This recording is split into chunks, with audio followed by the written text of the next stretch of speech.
ng magandang araw sa inyo. Sunday na naman, syempre. Pag Sunday ride day, first ride natin ngayon dito sa 1300 GS 1300. So i-rate po natin siya kung ito po ba ay okay o hindi. So bigyan ko muna po kayo ng background po ng aking pong experience sa pagmumotor. Ako po kasi ay nanggaling po sa Harley, ibig sabihin po yung alam naman natin cruiser type na pagmumotor. Yun po unang pinanggalingan natin. Sumunod din tayo sa sports bike. So yun ang ating pinanggalingan. Tapos bago po tayo nag GS 750, then 1250. Ngayon itatry natin ng 1300. So comfort wise, alam naman natin pag adventure bike talagang iba ang comfort, di ba? Sabi nga nila, ang adventure bike, bike ng mga matatanda, mga katulad ko.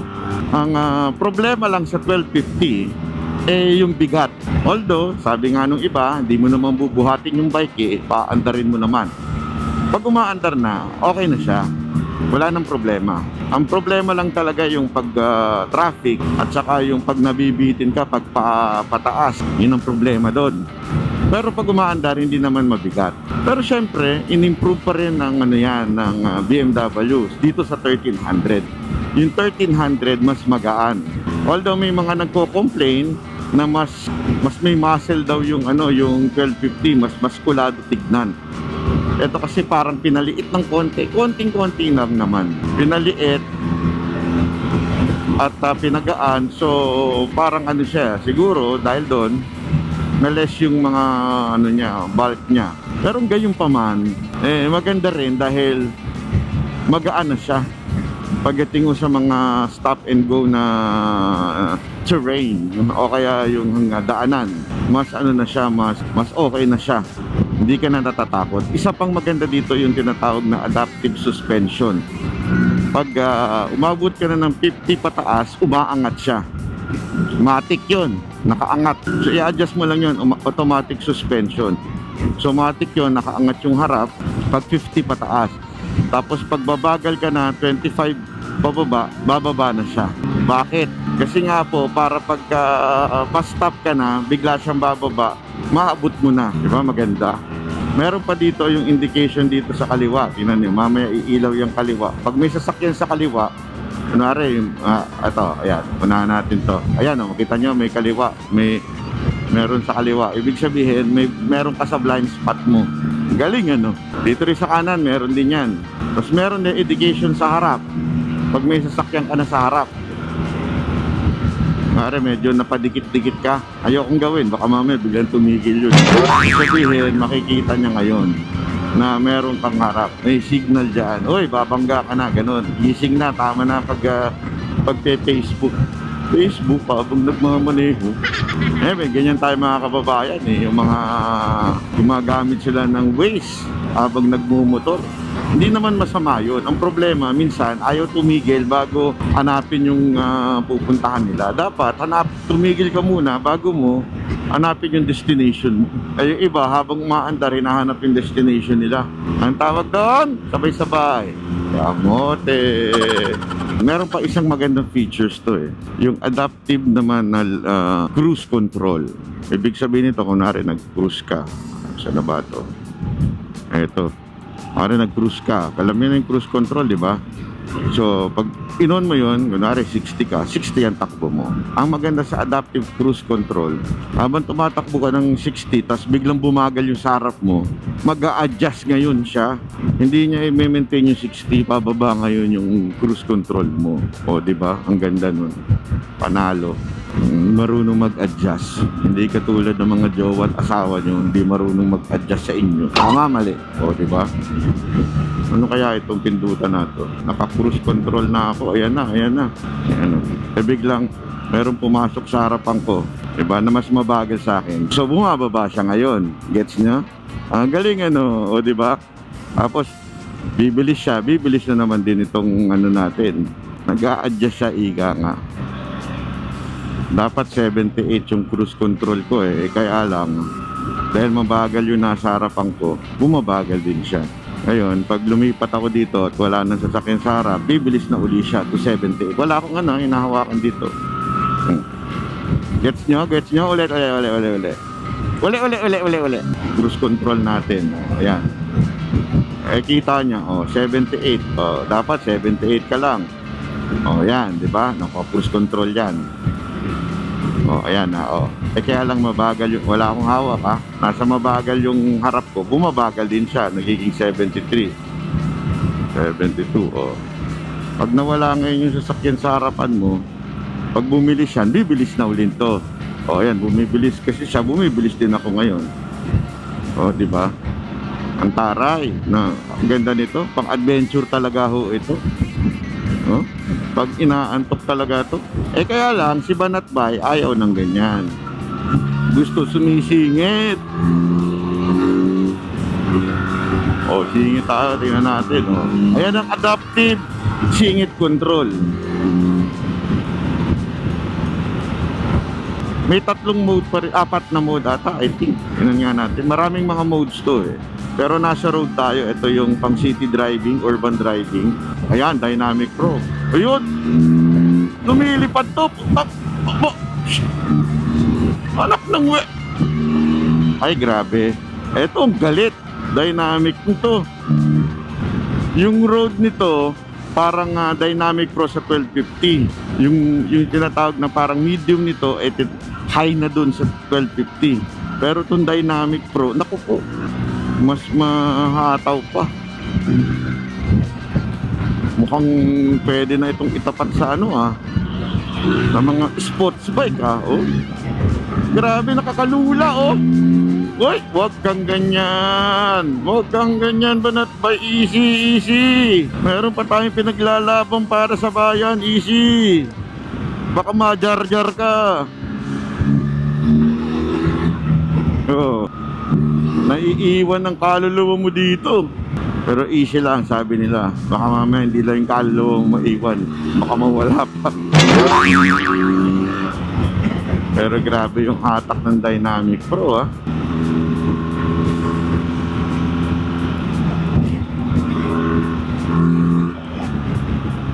Lakas din ng preno niya. Imper lalo. Ay, isa pa subukan natin dito yung kanyang quick shifter ng clutch niya. Mas smooth nga. Kasi yung sa GS 1250, kumakadyot ka eh. Dito hindi oh. Hindi siya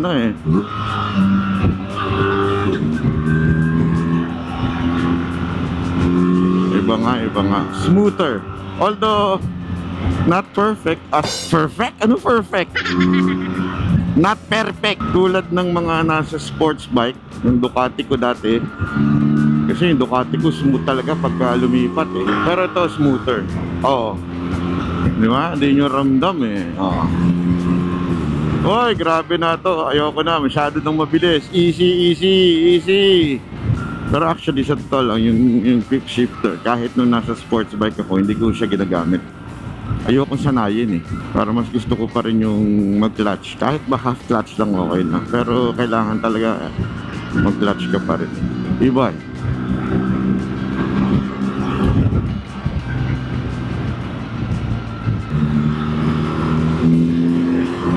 Nakakalula siya. Oy, grabe ito. Grabe yung torque itong Dynamic Pro. Malupit. Umahagupit talaga. Good. Ano yun Lumewang ang ulo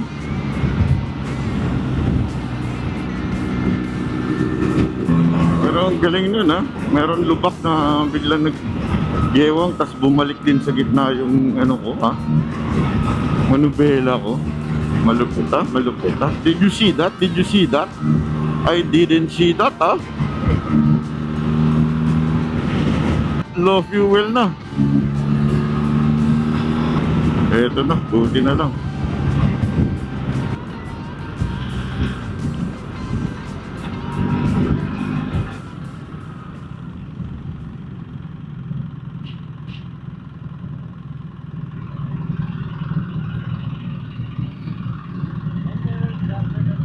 Good afternoon. Ayan ang GS, oh. Diba? Ang lupit. Shift cam. O, ayan, oh. Ang ganda ng ilaw niya, oh. Ang lupit, oh.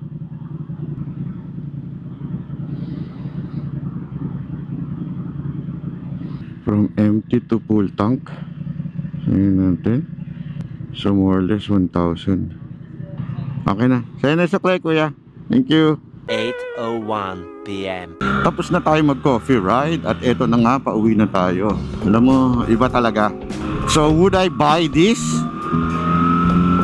Kunwari, ikaw ay galing ng CGS 1250 at bibili ka ba, mag-upgrade ka ba? Yan ang matinding tanong ngayon eh. Ganito lang yan, ha?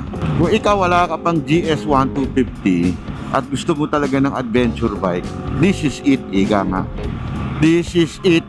Kasi yung safety features niya, lalo na kung ikaw ay mahilig ka sa nagra-ride na mahaba, panalo ho ito.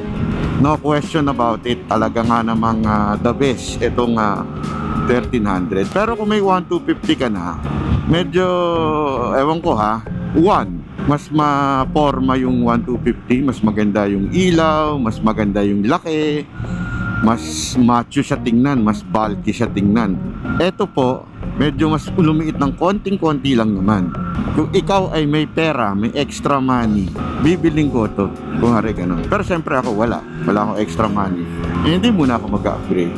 Pero kung may extra money ka, i-upgrade ko talaga kasi ang ganda ng features niya. Sobrang confident kasi singitan. Isipin mo, iilaw siya sa gilid. Ayan, magkakaroon siya ng ilaw pagka merong katabi ka sa kanan o sa kaliwa. Pag may nasa blind spot ka, panalo talaga. Tapos yung adaptive cruise control, panalo din. Kung ikaw hindi ka masingit na tao, o cruise control ka lang ng ganyan. Kung gusto mo yung chill riding lang, ganyan ka lang. Pero grabe, ang sarap. Ang sarap ng ano niya, ng pangsingit niya. Bastos ka! Talagang hindi ka mabibitin sa singit. Smooth na smooth. Dumi-dumi mo! Kasi importante yan sa singitan, yung malakas ang hatak mo. Kasi ang konsepto dyan, kung bakit kailangan malakas ang hatak, torque, para bago pa makapag-isip yun na sa kaliwa o kanan mong kumaliwa o kumanan, naiwanan mo na, hindi ka natatamaan. Kaya masarap to. Masarap. Ilang masasabi ko, banat ba ito? Hindi maganda itsura pero yummy. Yun eh. Masarap, iga nga. Yung itsura lang talagang hesitant ako ng konti. Buti na lang, pinaganda to ng Wonderlic. Kasi kung yung Pro na lumalabas na GS 1300 dito, yung kulay puti lang, parang ang babang model ang itsura eh. Buti na lang ito, pinaganda to ng Wonderlic. Kung hindi to pinaganda ng Wonderlic, mukhang ordinary to. Ang presyo ata nito, 1.8 to 1.9, I think. SUV na. Diba? Pero kasi sinabi mo, pag BMW talagang reliable yan. Ang gusto ko sa BMW, reliable pati yung after service nila. Para bagang bumili ka ng motor na hindi sakit sa ulo. Kasi alam mo, in fairness, mas madaling malaspag ang motor kaysa sa kotse. Sa madaling salita, mas madaling sumakit ang ulo mo sa maintenance sa motor kaysa sa kotse. Pero pag BMW, iba yung after service nila eh.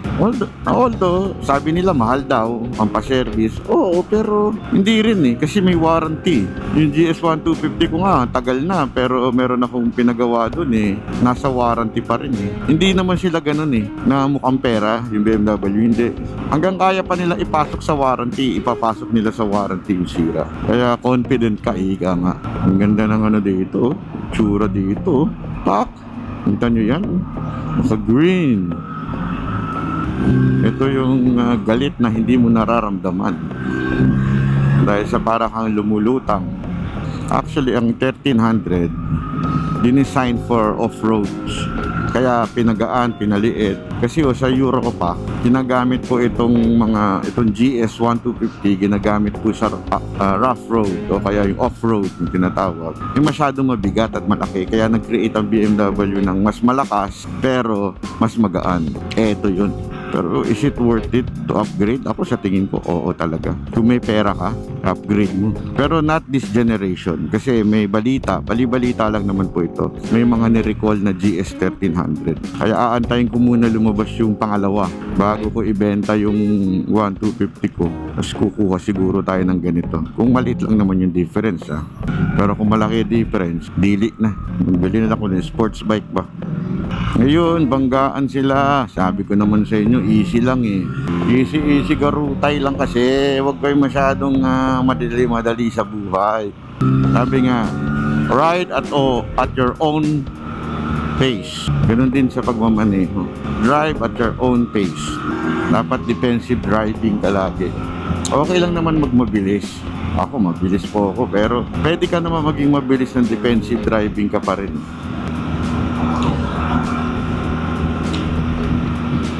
So hanggang dito na lang po muna siguro tayo sa ating vlog. Dahil magko-concentrate na tayo sa pagpapalipad nitong motor na ito. Okay? Salamat po sa lahat ng nanonood. Yung mga nagtataka dyan, bagong lipat lang dito. At ngayon lang kayo nakapanood kay Banat pa Political commentator po talaga ako.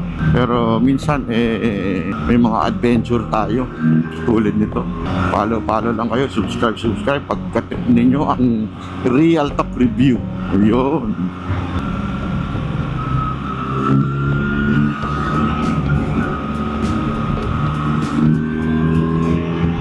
Okay.